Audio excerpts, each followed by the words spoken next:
Welcome to Black Swan Revelations. My name is Shane, and today we're going to be doing a devotion on the widow's oil, the story of the widow's oil. This is one of my favorite stories from the Old Testament. And if you've watched my channel over the past 4 years, you know I love diving into the Old Testament. And my goal today is to help you when it comes to thinking about finances, thinking about giving to various organizations. Maybe it's something as simple as uh, giving money to people, as in maybe you have a neighbor or something that comes up to you and says, you know what, um, I need to go get an extra tire or whatever it is because my tire broke down, funds are tight, whatever it is. And maybe this is going to be some kind of a breakthrough for you. That's my goal, is to help you out. Help you break through the idea that God is bankrupt. And maybe you're out there and you're thinking that God can't help you, that he's got his hands so tied up right now with Israel, with wars, rumors of wars, and everything like that, that you can't even see his provision. You're like, there's no way God can help me out. I understand he created the universe. I understand he created the sun, the moon, the stars, all the animals. He knows where all the silver is, all the gold is. I get it. I understand, Shane, but you don't understand my situation. you don't you don't get where I'm at. I understand that God sees everything. I also understand that God can actually transfer resources from the wicked to the righteous. But Shane, you don't understand my situation. You don't understand my credit card bill, my electrical bill, my school bills, my tuition. You don't understand the fees that they charge today. It's different than 2,000 years ago. I think sometimes we get inside our kitchen and we forget about Jehovah Jireh, my provider. So I'm hoping that today's devotion will put your mind at ease. Just put your mind at ease where you will walk away going, you know what? No matter what happens in my life, God has me. He has me. And it doesn't matter what happens to this flesh. I know who I am in Christ. I know who I am in Christ. I know my identity. I know that no one can pluck me out of the Father's hands. Nobody. Once you believe in Jesus Christ, that he was born of a virgin, that he died on the cross, he actually shed his blood for you, was taken down off the cross, buried, stone was over top of him for 3 days, and then he rose again from the dead. So if you believe that he did rise from the dead, you are saved. You are saved. And as a bonus, just for playing, you are sealed by the Holy Spirit forever. This is why we talk a lot about on this channel. Once saved, always saved. Once saved, always saved. Once you wrap your head around that idea that God is for you and he's not against you, I'm telling you, the whole universe starts to make sense to you. Starts to make sense to you. You start to see God's provision everywhere. Everywhere. So this is what we're going to be talking about today, and I think this would be an appropriate place to dive into scripture. So let's just jump into 2 Kings chapter 4, and feel free to leave a comment if you're watching this show right now. I've been accused from time to time on some of the videos that I do that people are like, you are just trying to get clicks and views. That's your goal. That's your motive, is to get clicks and views. When in fact, sometimes it's quite the opposite. I don't care what people think. I don't care what people say. I woke up this morning and I felt the Lord say, talk about the widow's oil. And I've been working on a book of the very same title, The Widow's Oil. And I thought, you know what? I'm not finished it yet. But I thought maybe this is a good time to share with you some of the ideas that I got from the story. Because again, as you know, I've read the entire Bible 25 times. Some of you might be tired of hearing that. But when you can understand that you can actually write an entire book on one story from the Bible, that should tell you there is unlimited treasures from the Bible. Unlimited treasures. So today, again, we're going to be talking about the widow's oil. And I have here a 4,000-year-old vase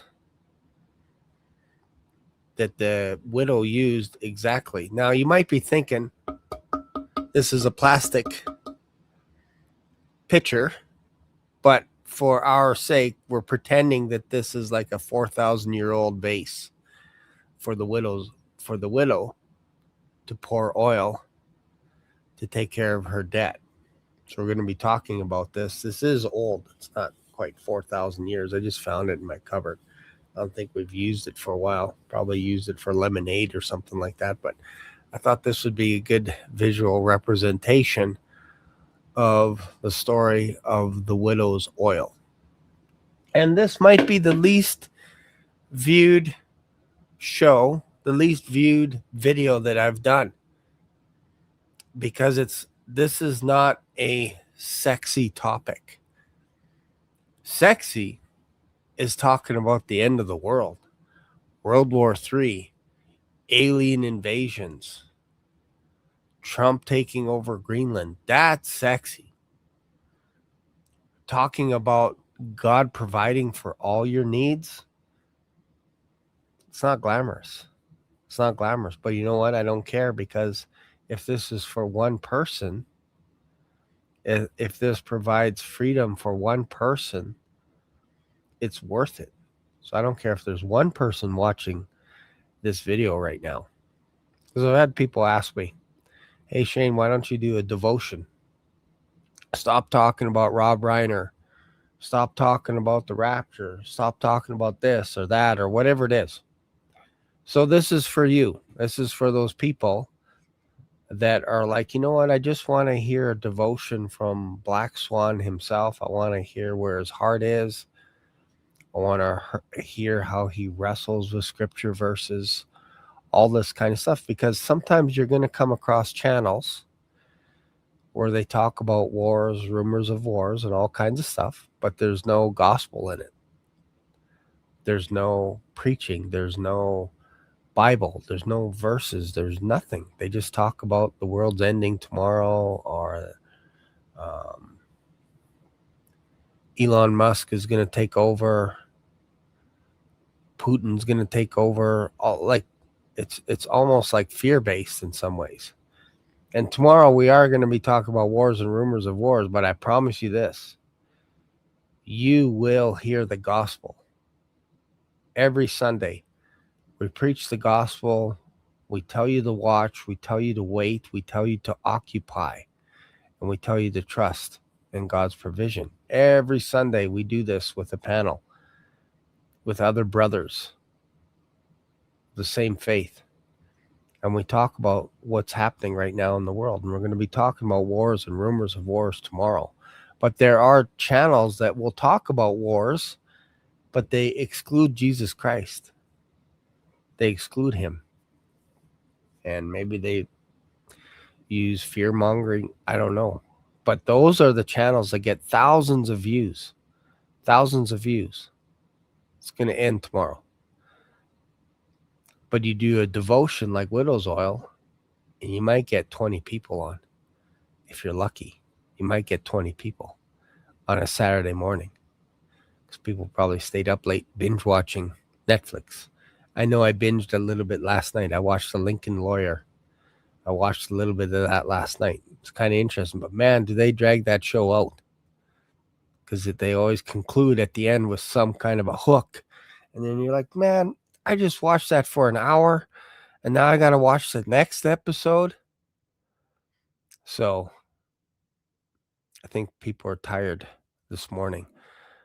I woke up this morning. I slept in till about 7 o'clock in the morning. Got up, told my wife, go downstairs, gonna read. So I'm reading Psalms. And I spent about an hour or so reading. And I just love it. And then as I'm reading, I'm like, I just felt like I need to do a video about the Widow's Oil. And this is what is interesting. Thanks, Nathan. Actually met Nathan at the Tennessee conference that we had with Uptime last year. Great guy.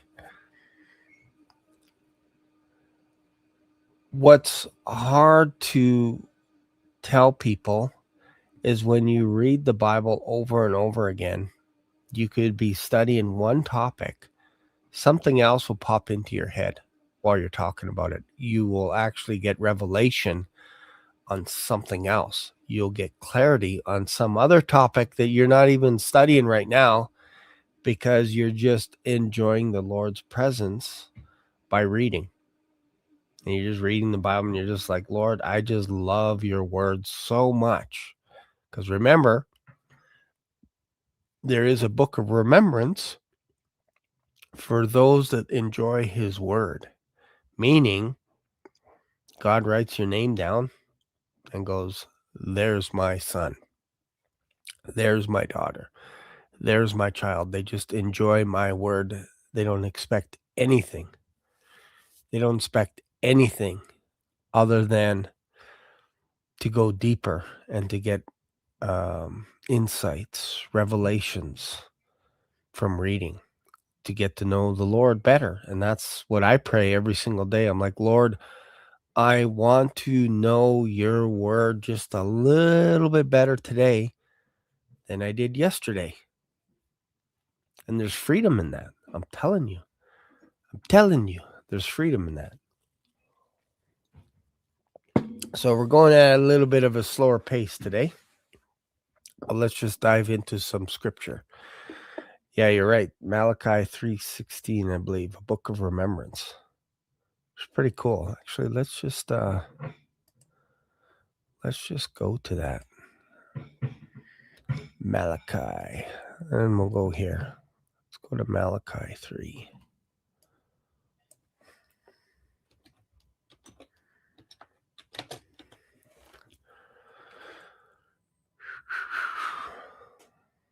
What did we say it was? 3:16. Malachi 3:16. Yeah, there it is. There it is. Let's show it. Malachi 3:16. Then they that feared the Lord spake often one to another, and the Lord hearkened and heard it. And a book of remembrance was written before him for them that feared the Lord and that thought upon his name. Feel free to take this out of context. What am I trying to say here? So people are like, "Oh, you're taking the verse out of context, Shane. You're taking it out of context." Well, that's okay. I just read it to you. I just read that God has a book of remembrance. You don't have to read the whole book of Malachi to understand that he has a book for those that enjoy his word. Twist it. Twist it whatever way you say. You can't get away from the idea that God is pleased when you think upon his word, when you meditate. Take that to the bank. Print that. All right. Let's go to 2 Kings chapter 4. Now there cried a certain woman of the wives of the sons of the prophets, which is interesting because we know that there was a bunch of prophets that followed Elijah around and also had communication with Elisha. Now there cried a certain woman of the wives of the sons of the prophets unto Elisha, saying, Thy servant, my husband, is dead, and thou knowest that thy servant did fear the Lord. So one of the prophets, one of the sons of the prophets. And the creditor is come to take unto him my two sons to be bondmen, slaves, to pay back this debt. So we don't know why the husband was in debt, but we know the creditors were coming.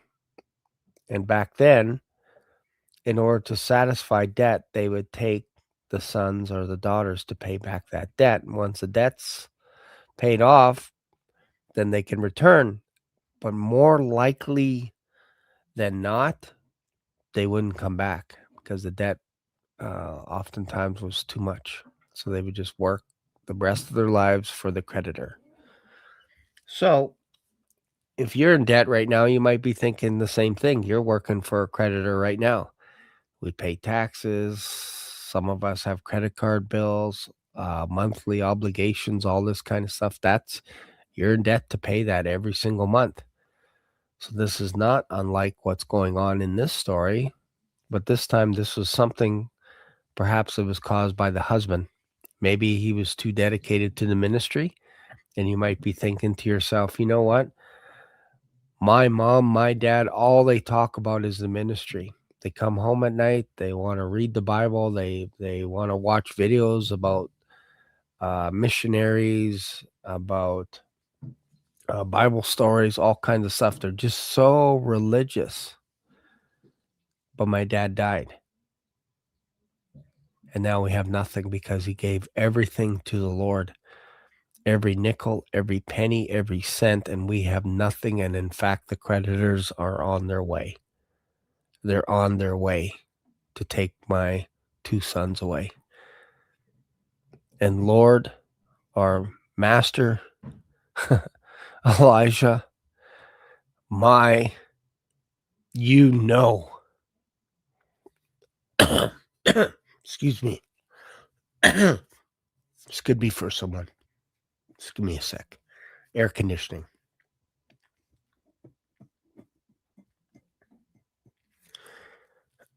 You know how hard my husband or wife worked for the ministry. And you took them away. And now we have nothing.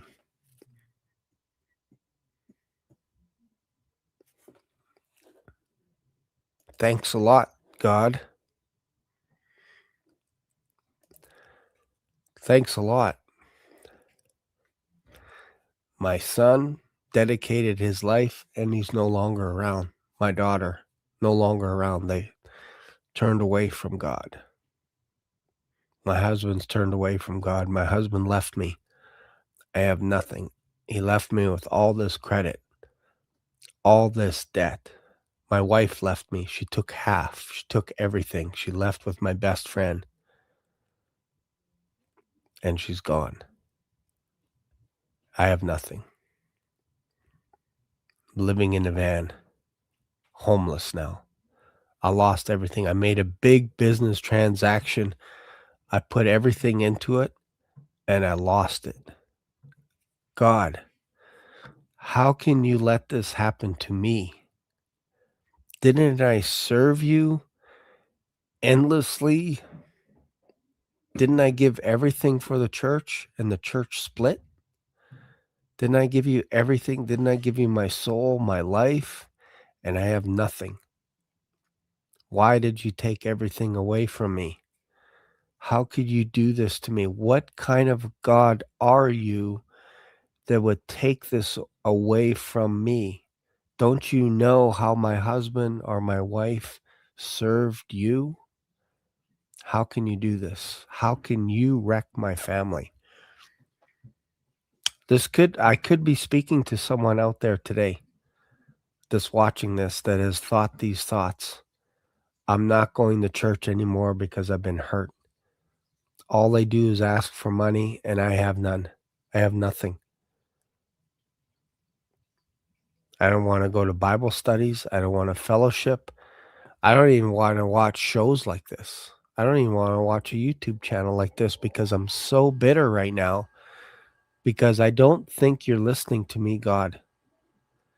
I don't think you're out there because look at my condition right now. They are minutes away from kicking down my door to take my stuff, to take me away so that I can pay all the debt back. Where are you? Where is my God? I can hear everyone making fun. Where is he? Where is your God? This could be for someone out there today. This could be a little bit prophetic out there today. So I'm just trying to be led by the Lord this morning. I didn't think about doing a video like this morning. I had other plans. Just going to talk a little bit about Rob Rayner and some footage that I have. And I feel led in different directions this morning. This could be for someone right now that is bitter and complaining. And you have every right now. Like honestly, if you were to look everything, look at every aspect of your life, you would be right. You'd be right to go, man, I am in trouble. You'd be right to say that.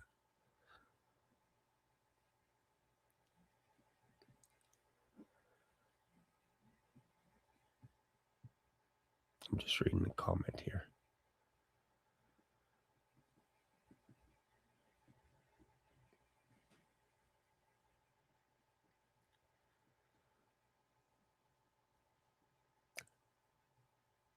So this story is about a widow that was broken, perhaps because of a ministry, because her husband put everything into the ministry. So let's continue. Thy servant is dead. I don't have a husband. Thy servant, my husband, he's dead now. And thou knowest that thy servant did fear the Lord. And the creditors come to take unto him my 2 sons to be bondmen. And Elisha said unto her, What shall I do for thee? Tell me, what hast thou in the house? And she said, Thine handmaid hath not anything in the house save a pot of oil. That's all I have. I don't have anything else. I don't have anything else in my house. I got nothing. I don't have anyone. I don't have resources. I don't have anything.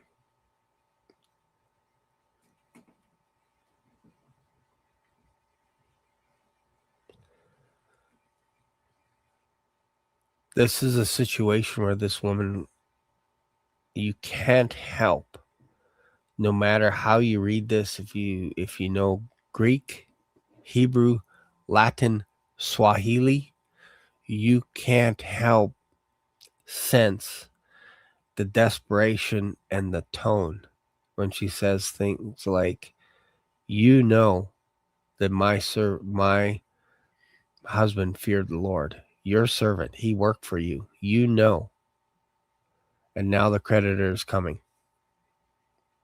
You know, he feared the Lord, and the creditor is coming. Elisha said, what shall I do for thee? He was aware that her husband served, most likely Elisha and Elijah. And what do you want from me?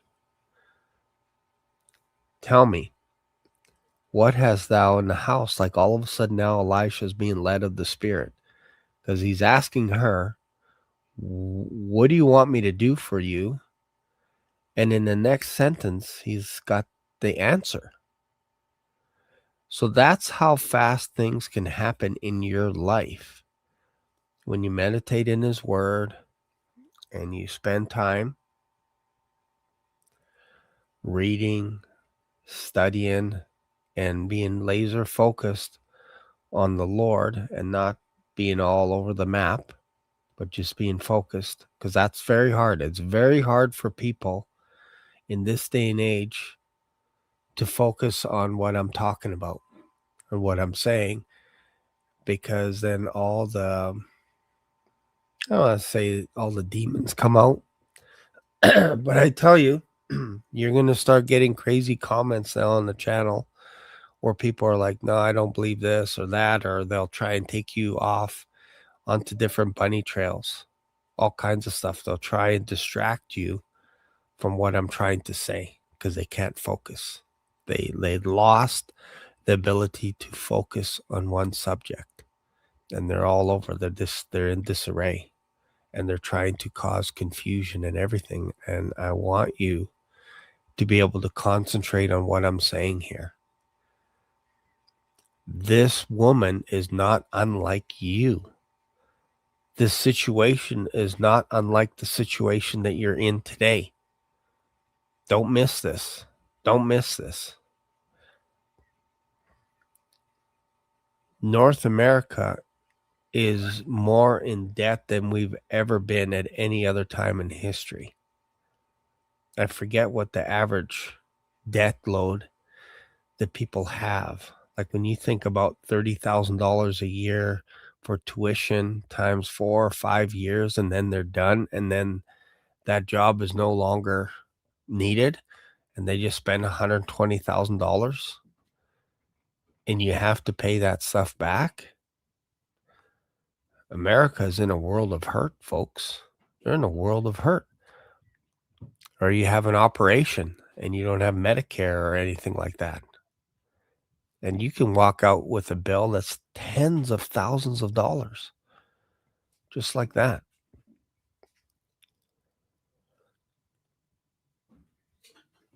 So let's go back to the story. Elisha said, what shall I do for thee? Tell me, what hast thou in the house? And she said, thine handmaid hath not anything in the house save a pot of oil. Then he said, go, borrow thee vessels abroad of all thy neighbors, even empty vessels. I'm just going to make this full screen for you. Even empty vessels. Borrow not a few. So when you see the word even, this is Elisha saying, I'm being specific with you. I'm telling you to go get vessels, but now I'm telling you what kind of vessels. I want you to get empty vessels. I don't want you to borrow from people. Borrow not a few. And this is key. This is probably going to open up the door for you right here. He wasn't asking her to put the burden on someone else and say, lend me money, give me money so that I can give a ministry money, give me money so that I could pay my credit card bill, give me, knock, knock, knock, you knock on your neighbor, I need $100 from you. I need money from you. I need cash. It's not what Elisha said. Elisha said, specifically, I need you to find an empty vessel. Why? You got to ask yourself why. I'm telling you, this is a biblical principle right now that I'm about to drop on you. This is a gospel. This is good news. I'm dropping on you. If you can hear me, if you can pick this up. Elisha was telling the widow to go to her neighbors, and objectively, you can say, grab the stuff that your neighbors don't find value in. Empty containers. Just think about us today. We have empty pop cans, bottles, containers, milk cartons, containers, all kinds of stuff. And they put a tax on it in most places where they encourage you to bring those empty containers back to us, and we'll give you money back for that. So it'll take you an hour to take that container somewhere to deposit it properly while they bury it somewhere in the ground. They don't even melt the stuff down into plastic and reuse it. That's another conspiracy that will go down another rabbit hole someday, because it's bologna sandwich that they're going to take those containers, melt them down, and then reuse it into a milk container. You've bought something. There's a saying here in Canada, I don't know where it came from, but if you believe that, I have some yellow snow that I would like to sell you, because that's what's happening. That's what people think is happening with our garbage, basically. Our empty vessels, our containers, things that we don't want, that we don't like, we give it to some other organization, and we think they're going to take care of it for us. Meanwhile, they would sell our garbage to another country, send it by ship somewhere. And then some countries are saying, I don't want any more of your garbage because our landfills are full of North American garbage. We don't want it anymore. Again, that's another story. So these vessels are basically what people don't want. They don't value. So you can get more containers now. So imagine knocking to the door and they peek over the curtains and they're like, oh no, it's the widow. Her husband died. Remember that religious crazy guy that was always following Elisha and Elijah around while she's at the door? And I know she doesn't have a husband anymore. Probably going to be asking us for money. Going to be asking us to help out widows, because that's kind of a rule in Israel to take care of the widows. And she's knocking. Actually, her sons are knocking on the door. Who knows how old they were? Maybe 5 years old, maybe 10 years old. Don't know. They were old enough to perhaps old enough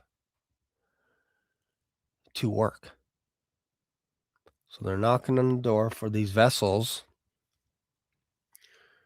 And when the neighbor opens the door, these two sons are like, can we have your garbage? Can we have your empty vessel? Can we have an empty vessel that you don't need? Do you have any empty vessels that you don't need anymore?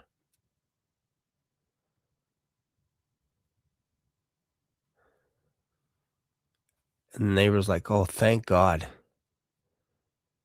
Thank God Almighty. Thank God Almighty. I thought they were going to ask me for money. Here, take this. I'm giving with a joyful heart. Take this. I got other empty containers. Take this. This one's actually full. Let me go see, because I want to take care of you. Martha, you got any more garbage? I mean, you got any more empty vessels? She grabs a handful of jugs, hands them to these two boys, pats them on the back, on the shoulder, and they leave. And they're excited. They leave. And then she could see them go to the other neighbor. And maybe this lady's like, you know what? I'm going to help. Knock, knock, knock. What these guys want is empty vessels. That's it. They don't want any money, guys. So just give them what they need. And all they're asking for is vessels, empty. Look at that pot there. That plant never grows. You have it in the shade. It's the wrong environment for it. Empty that dirt out and give them the empty container, because that's all they want. Look at all those pictures that you have in your backyard all along the fence. You got like 50 pictures. Give them to these kids. That's all they want. And they see these kids running throughout all day long, running throughout the neighborhood, grabbing vessels, grabbing containers, wine containers. I have a whole bunch of wine containers, vessels, water jugs, all kinds of stuff. Some of them might have cracks in it. Is that okay? And the boys are like, yeah, that's good. We'll take them. So they're just all day long, they're just running. And then at first they would put these vessels onto the kitchen table, and then they would leave. So another son would leave and he'd come in, and then some of them would have to be put on the couch. Some of them would have to be put on the entertainment unit. Some of these vessels would have to be put on the kitchen floor, in the living room. And the sons are just going back and forth all day long, bringing containers in armfuls, and they're filling up the floor everywhere, all over the place, filling all the containers.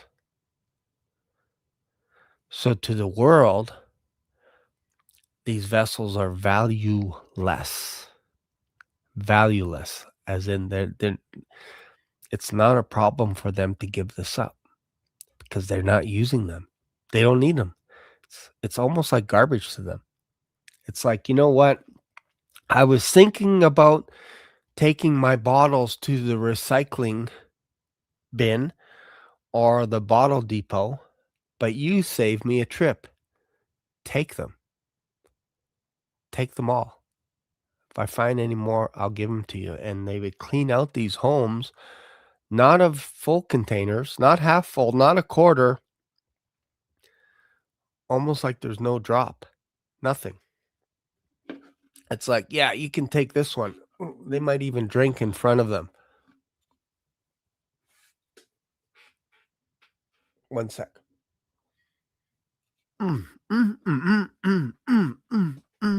That is good wine. Here you go. Take it. These kids are doing this all day long. All day long.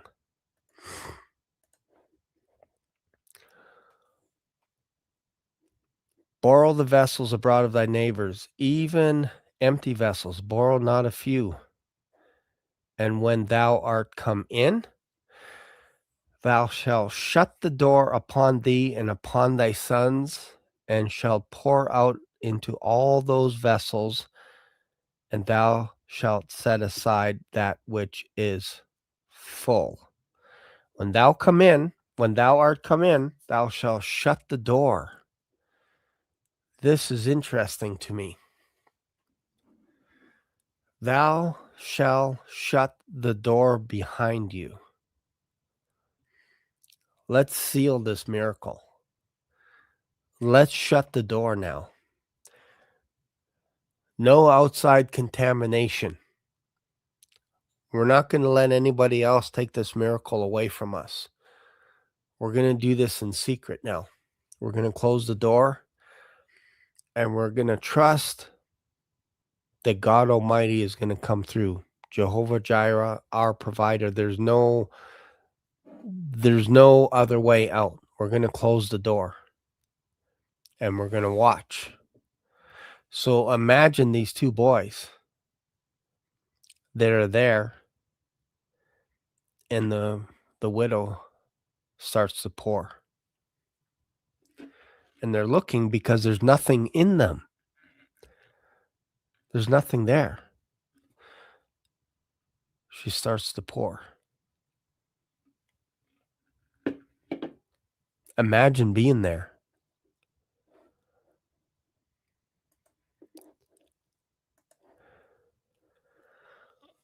And when thou art come in, thou shalt shut the door upon thee and upon thy sons, and thou shalt pour out into all those vessels, and thou shalt set aside that which is full. So she's using, I should have said, she's using the container that she has that has oil in it. That's important because she's pouring into the empty vessels. Thou shalt set aside that which is full.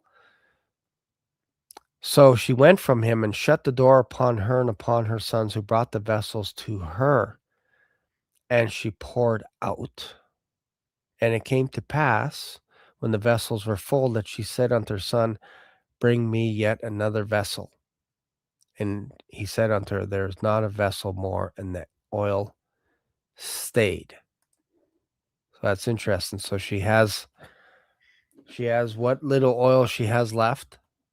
She starts to pour, and I can see the son's holding the container and watching her pour. And once that container gets full, the other son pulls another container and puts it right underneath because she just continuously pours. And they're bringing one container after another. And I can picture in my head that she wasn't going like this and then waiting for the next vessel and then like this. I'm picturing once she started pouring, the idea is don't stop until you get every ounce out of that oil being poured out of that vessel, out of that container. Because if I stop, there is a fear that it'll stop. So she continued pouring, and the sons are putting one container after another. And she's like, okay, that one's full. Give me another container because they're not coming fast enough now.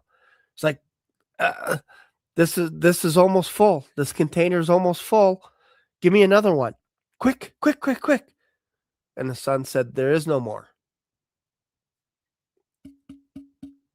And the oil stopped. The oil stopped while she was pouring. She was limited by the containers that they found, which is interesting. Because if they found more containers, I think that oil would have continued to pour. But they exhausted that town that she lived in. I don't even think it matters about the population. What matters is they obeyed and they grabbed every vessel. And once they were finished, once there was no more, the oil stopped. So now she's like, oh, okay, now I got all these containers. What do I do with this oil? Because there's a lot of oil. And I'm thinking that this oil is probably the best oil if you're talking about, like, let's say a grade from 1 to 1,000, and you're grading this oil. So remember, this type of oil was used not only for cooking, but also used for fuel, basically to light up the home And think about this one. You could also sell some of that oil as well, whatever the access is. So you make sure you have enough for your lights, for cooking, whatever you need, and you have access now. So she's wondering, what do I do with this oil now? What do I do? And it came to pass when the vessels were full. So all the vessels were full, all of them in the house. And she said unto her son, bring me yet a vessel. And he said unto her, there is not a vessel more. And the oil stayed. Then she came and told the man of God, and he said, go, sell the oil and pay thy debt. Your debt is now paid off. And live thou and thy children of the rest. This is quite fascinating to me. I think this is a fascinating story. So Elisha says to the widow, go pay your debt, take care of that debt. So that tells you there is something to paying off your debt. But there was so much surplus that I don't know how old this widow was, but let's just do a little bit of a guess. If her children are young, let's say they're 10 years old, 12 years old, chances are she's probably about 25 years old, somewhere in that range, maybe 27. Kind of feels like young, that she would be young. I don't think she's in her 80s, and I don't think she's a teenager, okay? Because, again, her sons were old enough to get carried away to work. So I think it would be reasonable to say her kids were between 8 and 12 years old, somewhere in that age, somewhere in that range. So a young widow. So she has enough oil to live the rest of her life debt-free, meaning she can buy whatever. She'll never get into debt again like that because she has enough wealth now. She is rich beyond her wildest dreams. You can look at it any other way. You can say, no, she's still poor, Shane.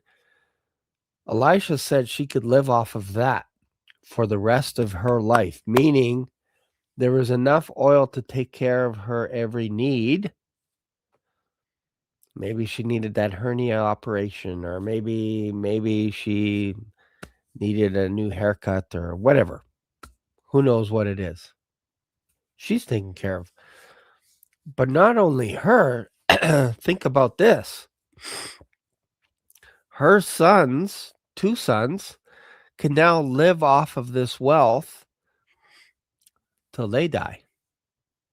You want to talk about a wealth transfer. So her 2 sons are taken care of. So let's just say the average age is 70 to 120 years old, depending on how you live your life and the diet and hardships and all this stuff. That means these 2 sons are able to take care of their family for their entire life.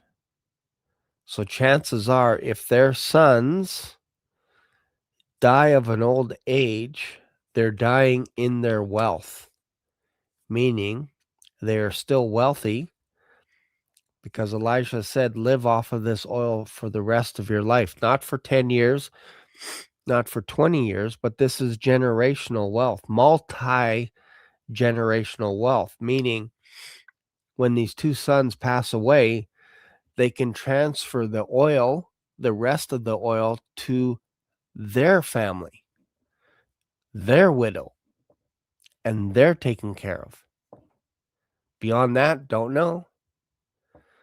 But chances are pretty good that these sons, children, and the wives are taken care of because they're wealthy. This is wealth. This is not living paycheck to paycheck, folks.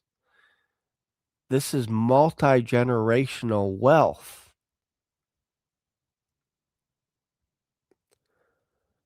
from something that she had in her house.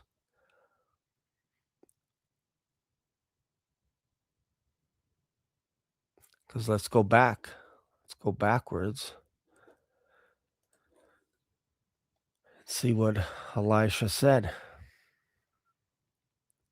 What shall I do? Tell me, what hast thou in the house? So he didn't ask her. He didn't say to her, go use vessels. He asked her, what did she have in her house? What do you have in your house? She said, I don't have anything except for this pot of oil. We don't know how full the oil was. We don't know how big of a pot it was. Chances are it was a regular sized pot, maybe to last a day. Not enough for the creditors, not enough to satisfy the creditors. So that's the important thing. If she had a container, you can argue and say it was full. I don't think it was full because they probably used some of that oil previously, and it's probably on the verge of running out. I would almost surmise to you that there were only drops of oil left. That's how come she got desperate. You don't get desperate when life is full. That's not when you get desperate. You get desperate when you have nothing. So she probably saw, you know what? This was probably our last meal. This was probably the last time that we can keep the lights on because the creditors are coming, and they're most likely they're coming tomorrow. They're on their way. And all I have is a few drops of oil. We're done. We're finished. We're bankrupt. We're bankrolled. We're done. That would have been the easy way to go. That would have been the easy way to go, is to say, well, you know what? I know you guys are strapping young lads. I know you can work this debt off. I know it. You can do it. I bid thee farewell. Bye, sons. And off they go with the creditors. But she went and found a man of God and said, you know how much my husband feared God. Another way of saying love the Lord. Another way of saying he served you faithfully, served God faithfully. And because of that, we have nothing. Elisha said, what do you have in your house? What do you have in your house? So I would ask you, the viewer, what do you have right now?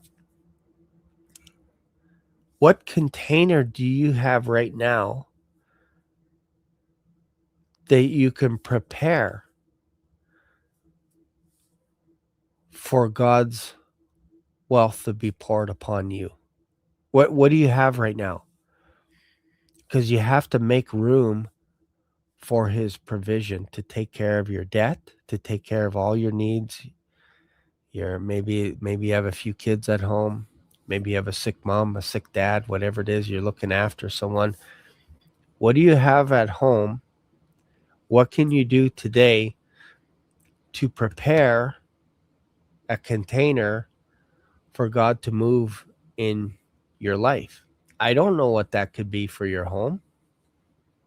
I don't know what it could mean. You might have a word from God to say, you know what, I gotta prepare room right now. Maybe you might have to clean out your garage or something like that. Maybe it's something physical that you have to do to make room. Maybe you have to clean up your basement or whatever and prepare for a provision that's coming. Maybe you have to tidy up your office. Maybe you have to close some relationships that you have that are bad. Maybe there's something to closing the door and focusing on the Lord and saying, you know what, this relationship with this boyfriend or girlfriend that I had is not good for me. It's not conducive for me. So I'm going to close that door right now.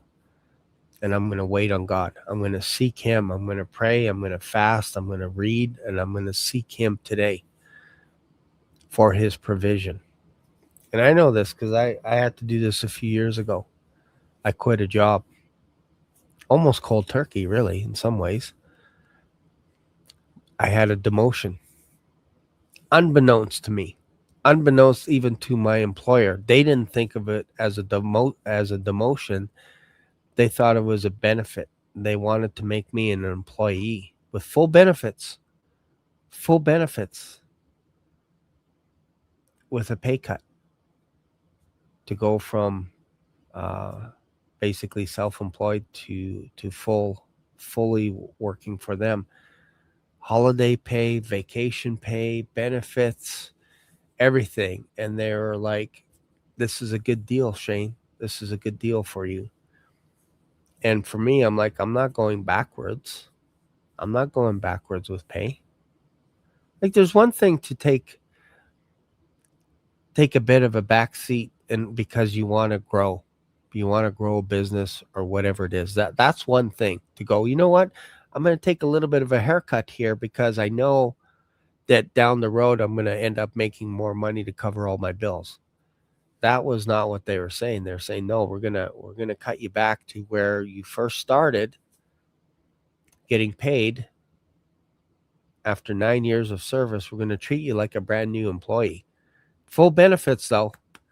Man, you're going to get everything: dental, healthcare, medical, everything, prescription, drugs, glasses, whatever. It's all yours. And I said, no. And they're like, oh my goodness, these are non-Christians. They're like, oh my goodness, what are you going to do, Shane? I would just crap my pants if I were you. And I said to them, remember, these are not Christians. I said, you know what? My God will provide all my needs. He will provide all my needs. So I quit. Talked to my wife first, of course, and we both agreed, you're not going back there. Had nothing. I went from an income from 9 years to zero income coming in for me. Zero. And I trusted in the Lord. I said, I don't know what's going to happen. And the first couple of nights, you guys probably know this because I talked a little bit about it on the channel, I couldn't sleep at night. Not that I was worried, but it was more the unknown, I think, was what was hitting me. So what I did is I wrote out 100 scripture verses that talked about God is for me and not against me. I called it the Swan's Path, the Swan's Daily Devotion, Swan's 100 inspirational verses. And if you want those, I have them available in a PDF. And they're what I would do is I would write at night, like about 2-3 o'clock in the morning. If I can't sleep, I would start writing scripture verses out about God is for me, not against me. And he's got provisions for me. He wants to bless me, not hurt me, not take things away from me, whatever. And I would write those down, and I would get probably maybe a dozen verses, and I would get tired and I would go to sleep. So I wrote out 100 verses for daytime in case my mind started to go, oh, I don't know if God can provide for me. And then at nighttime, I would write out 100 verses for PM, 100 for AM. And if you want that in a PDF,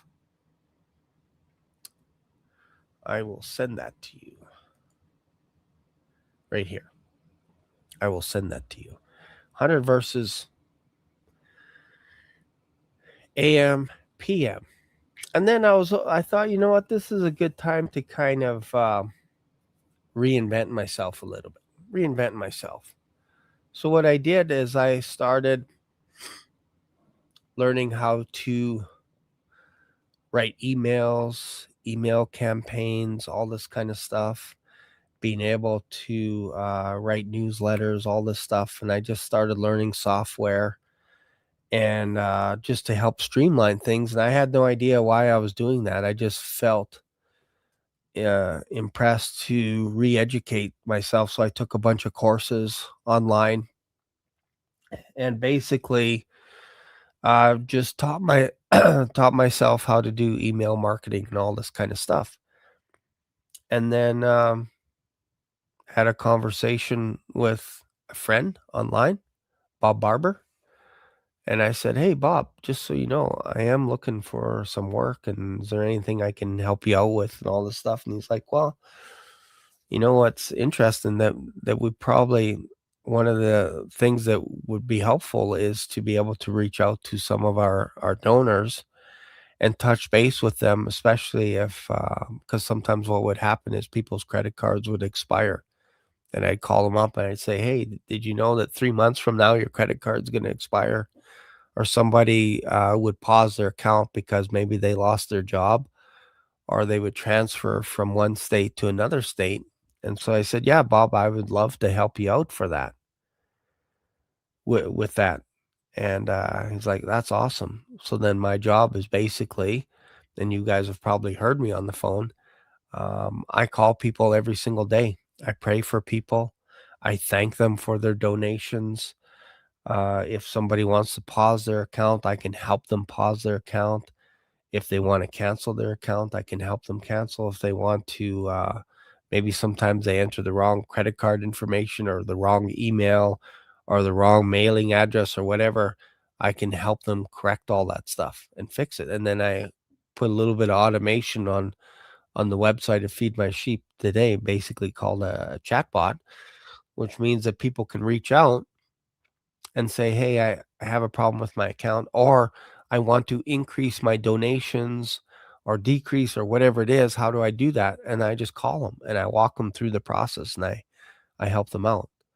So this is how I help Bob out. And then obviously we talk about Feed My Sheep today on Fridays. We go live.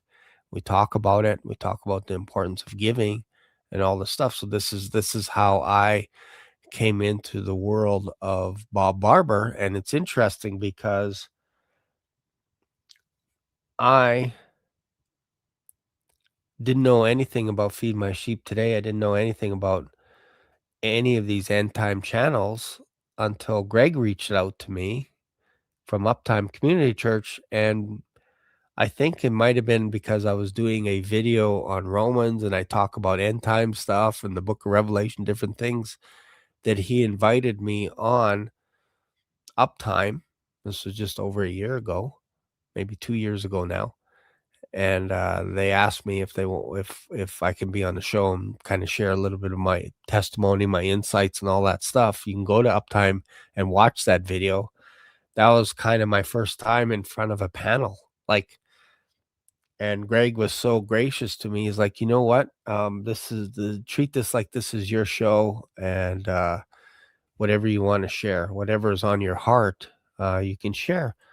So then after that, people started subscribing to my channel because I was on Uptime Community Church. And back then, Pete Garcia from Rev 310 started telling people about me on his channel. And he'd say, "Oh, you know what? I heard a great teaching from some guy in Canada. I think he calls himself the Black Swan. And he did a really good devotion on, I think it was Romans chapter 6. And I encourage you to go see him, go subscribe to his channel." And every day I was getting people from Uptime, Rev 310 going, "Pete Garcia, Pete Garcia, Pete Garcia sent me." And there'd be like 50 to 100 a day coming in from Pete Garcia's channel. And then people from Uptime Community Church were coming over to my channel and subscribing, because my channel was under 1,000 subscribers just over, I think it was like almost 2 years ago. It'd be 2 years this spring. And I was under, I think I was just either at just 1,000 subscribers, around that. And then my channel started to increase because I found that there was a network of people that actually talk about the same kind of thing, that Jesus Christ is coming back anytime. And it was a beautiful thing. It's a beautiful community. And it all started with me just trusting in the Lord. And the first thing that I did is I started going live every day, making videos, doing a verse by verse with Romans and Corinthians, when I should have been out I should have probably left the country and looked for work everywhere else, all this kind of stuff. Because I could have, like, the jobs that I applied, they're all like minimum wage stuff. And there were so many times that I would go into a place and they would say, "You're overqualified." I'm like, "What do you mean I'm overqualified? I just drive a truck." But they're like, "Yeah, no, there's something about you.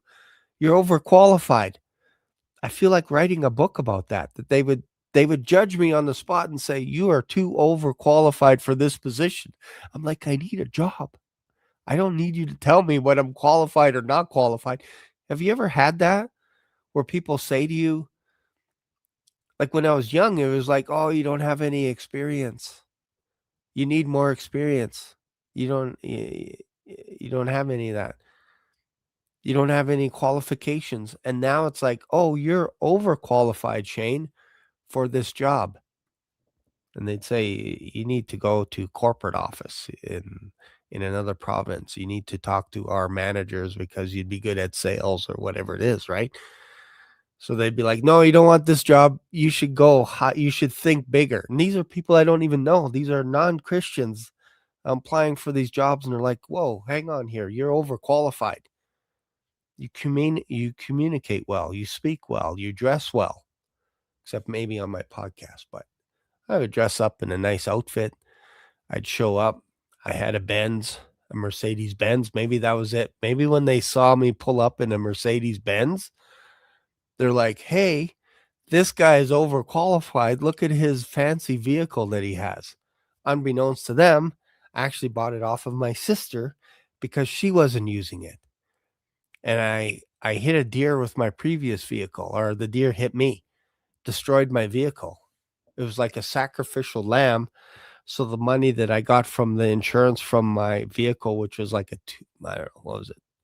It's like 20 years old, something like that. I think the value of it was like 5 grand or something like that of that vehicle. But I had no payments or anything like that. And so the insurance company took that money, gave it to me from that vehicle that was just totaled. I was like, I could still drive it.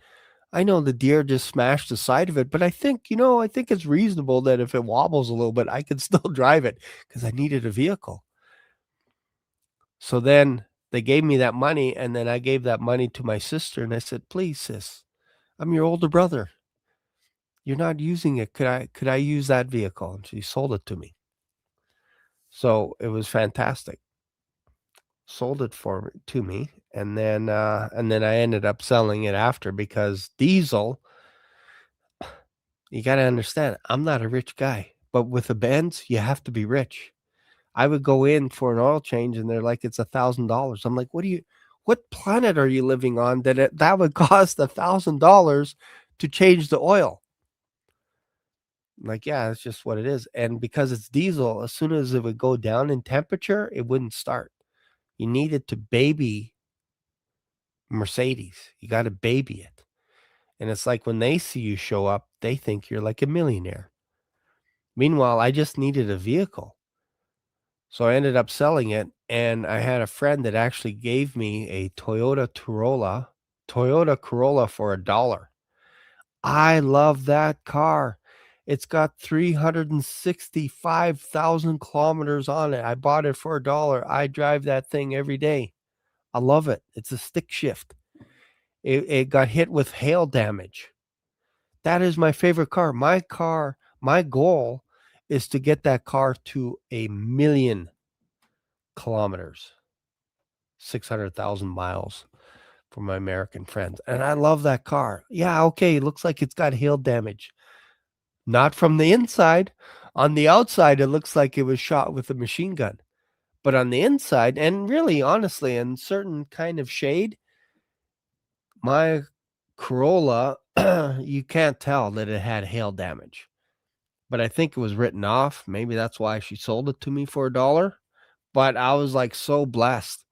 I was like, "This is amazing. You have no idea." I almost cried because I was thinking of looking for another vehicle, and this is God's provision. I was like literally combing through excuse me, some of the want ads for cars, and they're like 3,000, 5,000, 10,000, $20,000, whatever it is. And I'm like, This is painful. I do not have any desire whatsoever to look for another vehicle. I wanna trust in God to provide for me, and as I was saying this, my wife's phone buzzed. Bling! And it was our friend Carrie, and she's like, "Hey, my son is giving me his vehicle, so I'm getting rid of my car. Do you know anyone in the church that needs a vehicle?" To my wife, just texted while I was, like, almost complainy, kinda. I was in that range where I'm like, "You know what? This sucks, because now I gotta look for another vehicle." 'Cause a deer ran out onto the highway, didn't he see me coming, and smashed into the side of my vehicle. I thought a bomb went off because he hit me from the side, destroyed it on the side of the vehicle. And I'm like, "I don't have a vehicle." So, and then I got the Benz, and then the Benz was just too much to maintain. It was just too much. Costs a lot to maintain, like, the tires are expensive, everything. So, I wanted to get rid of that, and I think it actually broke down. One of the struts or whatever needed replacing, and it's like $10,000 for that, something like that, and I'm like, "Okay, I'm just gonna park this bad boy. I'm gonna park this beast." And as I was complaining a little bit to the Lord, a text came through, and my wife shows me the text. She's like, "Hey, do you want this car?" And I'm like, "Yes. I don't care what it looks like. I just need a car." So I went and got it, and I'm like, look at how immaculate it is." And she had a thick binder of all the oil changes that she did and the maintenance and the records. She was meticulous. She took it to the same place every 6 months to a year, she'd get oil changes, everything done on it. Like, this car hummed, and she sold it to me for a dollar, and I still use it. I use it. I love it. It's my favorite car. It became my favorite car because it's got character. So I hope that helps. I can go on and on about all the miracles that have happened in my life since reading the Bible over and over and over again. And what I'm trying to tell you is when you focus on His Word, He will take care of you. He'll provide for you in ways that you can't even imagine. Still, things happen. Like, it's just amazing. So I'm actually going to a group. Maybe I'll have, this is a funny story. Last year, I was invited by a friend because each year I plan the annual retreat for my church. I'm the men's ministry director. That's another thing that came out because my pastor saw me focused on the Bible so much. He's like, "Hey, maybe you want to be the men's director, men's ministry leader." We didn't even have that kind of a title or anything like that. And I said, maybe we need a title or something. So he came up with the idea. And so what my job is, I volunteer, but I create events. So this year at the end of April, we're actually going to River's Edge retreat, which is basically Friday and Saturday. And I put together a theme, plan it all out. We usually get about 120 guys out, and we just go hard on the Lord. We're just like, man, let's just get deep. So I've been doing that for the past 3 years as a volunteer. And then the person that runs the ranch, he blessed my heart because we have a bunch of Nigerians in our church. And when we got to the retreat, I promised them that we would play ping pong because I had a ping pong championship belt. And because we have a lot of Nigerians that love to play ping pong, I said, I'm putting the belt on the line. And when we got there, the ping pong table that we thought we would use was actually in another house that was being occupied. So we couldn't get access to that ping pong table. And I went up to Andrew and I said, "Bro, I'm in trouble. We're going to have a riot amongst us because I promised these guys a ping pong table." And he's like, "Oh, yeah, no, that one's occupied and all this stuff." And I'm like, "Oh, man, they're coming, and I'm gonna have to explain to them that there is no ping pong. We'll just play soccer and whatever." So that night, Andrew comes over to my table, and he's like, "Hey, can I ask a favor? Can you grab a couple of guys? I need a hand bringing something in from outside." And I'm like, "Yeah, sure." Go outside, brand new ping pong table. He went out, he drove an hour and a half or about an hour away to town, bought a ping pong table, the most immaculate ping pong table you can ever imagine, brand new, brought it back, and he said, "Do you think you can find a couple of guys that can help build this ping pong table?" And I'm like, "Oh my goodness gracious, great balls of fire." We had so many people. We built that ping pong table in like 15 minutes, and we were playing all weekend long. It was great. And because of that, my loyalty to this guy for these retreats, I said, "You got my allegiance forever." So every year now, we just bring the men there. And because of that, he invited me to another event in Ontario last year. And I felt the Lord saying he's going to be taking me to places. I didn't know where, but I'm like, I feel like he's going to be allowing me to go to more places, right? Outside of my tiny town of Cochrane. And so through another friend, Johnson invited me. He says, "Hey, we got a men's business networking event in Ontario. Would you like to go?" And I'm like, "That's a week before the men's retreat. I don't have the do, re, mi, fa, sol, la, ti, da to go to this event in Ontario. I'm not going to spend $3,000 to fly out for a 3-day Friday, Saturday, Sunday with a bunch of people that I don't know for a business event run by Christians, networking. And then the next weekend I got to go to my retreat." So he's like, "No, you don't understand. It's paid for." I'm like, "What do you mean it's paid for?" He's like, "Just come. We paid for your flight and we paid for your room and board and everything is taken care of. Can you come?" And I said, "Absolutely. Done." So then I flew out there to Ontario to kind of like a acreage outside of town.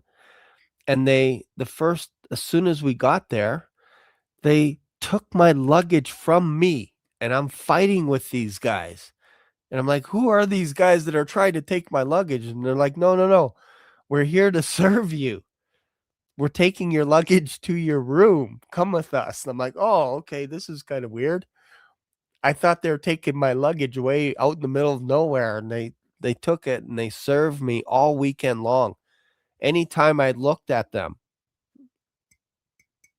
they would bring me coffee, and they would pour M&Ms and crackers and fruit and vegetables, whatever, on the table while people were speaking at this Soli conference. And it was just, that was their snag to get people to come, is they would have people pay for a guest to show up at these conferences and talk about the Lord for 3 days straight. And I'm like, I'm in heaven. These guys are going deeper than I would go. This is amazing. So yeah, so that was fun. It's called Solely Business. So now, because of that, they open up a chapter in Western Canada. Call it the Western chapter, Solely Business. So then they asked me, I don't know, maybe a couple weeks ago, if I would like to host, like come out and be a server. I could be in the kitchen. I could be serving coffee, whatever it is. But because I've already attended an event, I can now qualify to be a host. And I'm like, "How much is it?" And they're like, "It's $275." So I'm like, "Done." So I paid the $275 to go and serve men Friday, Saturday, Sunday, all day. All I do is, I'm the guy that's like, when they're looking at me and they're doing this, I come over and I pour coffee for them. They need bottles of water. I'll be the guy grabbing their luggage and taking them to their room. And it's a beautiful thing. So I'll serve these guys, and the idea is it's a one-on-one. So you get one host per guy. So that guy would always have a host to take care of his needs, as in he's like, hey, I'm kind of hungry. Is there a place I can go for a snack? And it's like, no, you know what? I will bring the snack to you. Where are you going to be? And then there's times where you can just go and pray for like an hour of silence. Nobody talks or anything. And you read your Bible for like an hour, and they call it solely business. And I'm like, yeah, you know what? I want to be a part of that. And you volunteer and you pay your way to go. Even the speakers pay their way. They don't pay speakers to come and speak. The speakers will come from Florida and other parts of the states, Texas, wherever. They pay like $2,000-$3,000 to come and stay and speak, and they pay their own way. Everybody pays their own way, including you pay for a guest to come for their first time to be served. It's a beautiful thing. So you're actually inviting people not to pay. You're saying, I will pay for your flight. I will pay for your room and board. All you have to do is show up. And then a lot of these guys are like, they're addicted to porn. They're addicted to alcohol. Maybe they've left their wife. They're divorced. They've been divorced, whatever it is. You don't know who shows up because you don't ask. But the Holy Spirit knows who's going to show up. And it's a beautiful thing. I'm telling you, it's just amazing for men. And they started it. I have nothing to do with it other than I'm just showing up. That's it.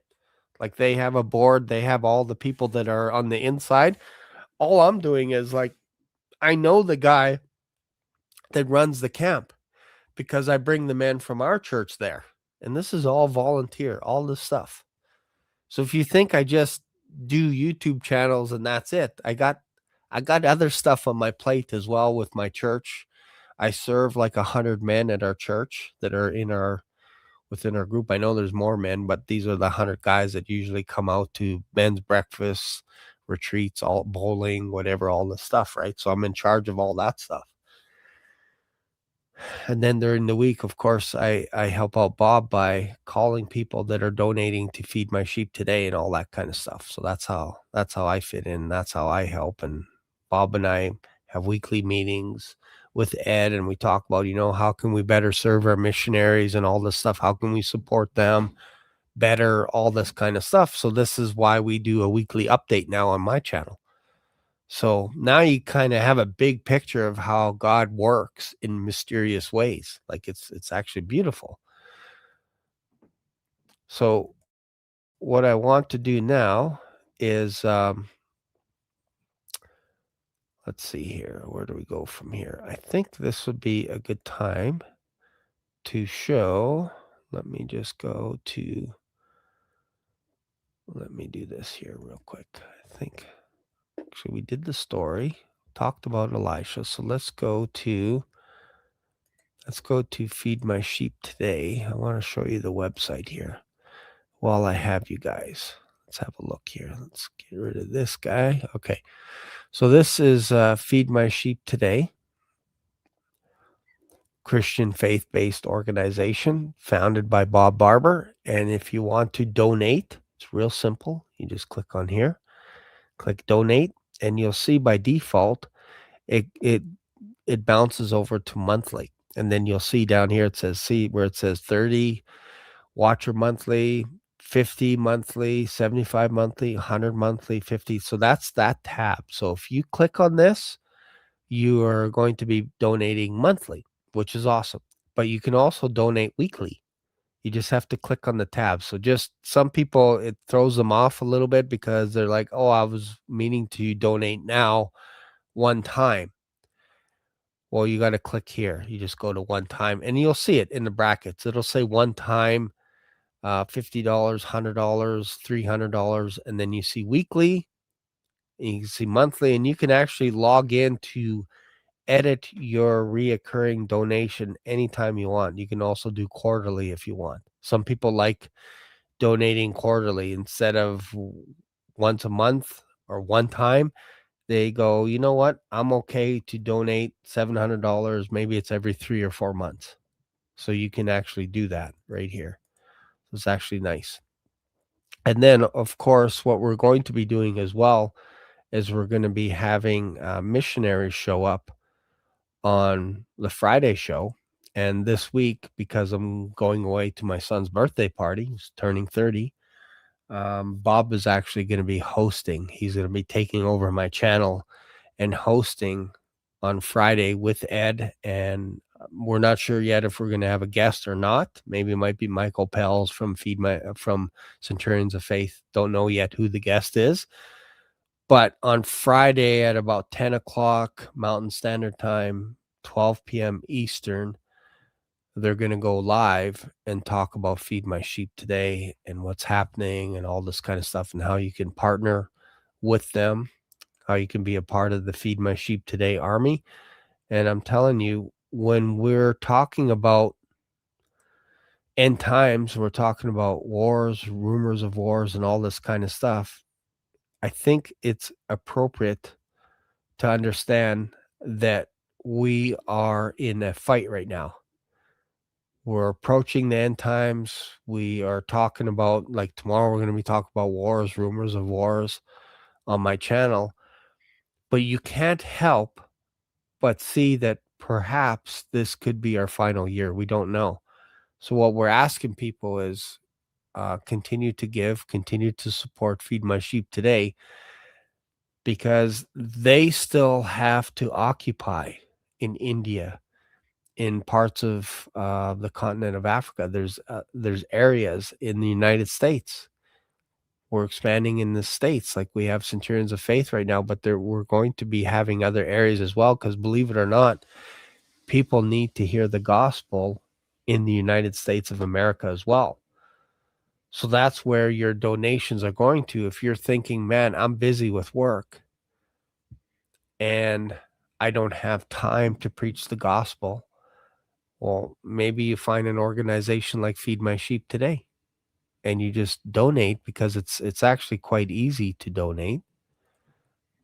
And you just keep it real simple. And you just donate. You can pick whatever you want. You can cancel at any time.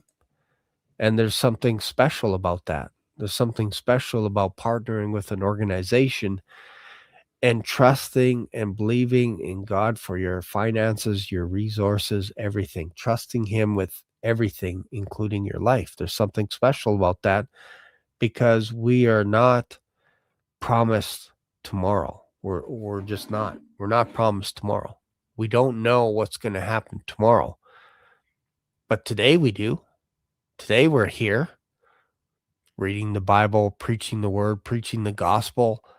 And what we're asking people is to give, but not out of reluctance. We're not asking people to be like, I don't know if I can give $10 or $20 or whatever. Probably don't give. Just being honest with you, probably don't give. If you're that hard up and that tight with finances, and you're like this with your fist, it's almost like burying your talent in some ways. Like you need to give somewhere. Like, let's just be honest. Maybe it's not Feed My Sheep Today, but maybe it's your church, it's another organization, but there is something special about giving.